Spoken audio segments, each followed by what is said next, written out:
আসসালামাইকুম রহমতুল্লাহ বরকাতুহ। Hello hi friend, আপনারা কেমন আছেন? ইনশাআল্লাহ ভালো আছেন, আমিও ভালো আছি।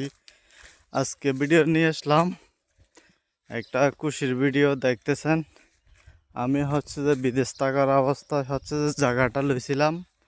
তো দেখতেছেন, এখানে যে গাছ বাগান করছি। দেখতেছেন, এখানে যে আমি আমার বড় ভাই দুইজনে মিলে লইছিলাম জায়গাটা।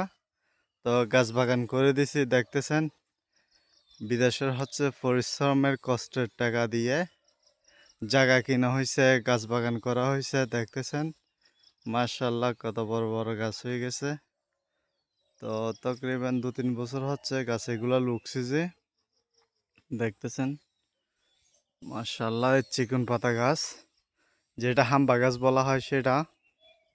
তো দেখতেছেন, তো অনেক দিন পর যে দেখতে আসলাম।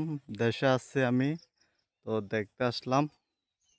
অনেক আনন্দ লাগতেছে, অনেক খুশি লাগতেছে। পরিশ্রম পরিশ্রম করেন, পরিশ্রমের ইনকাম যে কাজে লাগান। দেখতেছেন, যে এখানে যে আমি লোক ছিলাম তকরিবান 200। আমার বড় ভাই লুকছে তকরিবান 400 মনে হয় সম্ভাবনা। তো দেখতেছেন, চিকন পাতা গাছ, যেটা হাম্বা গাছ বলা হয় সেটা কত বড় বড় হয়েছে, মাশাআল্লাহ। তো ভিডিওটা কেমন হয়েছে জানাবেন, আপনারা লাইক করবেন, শেয়ার করবেন। তো নেক্সট ভিডিওর মধ্যে দেখা হবে।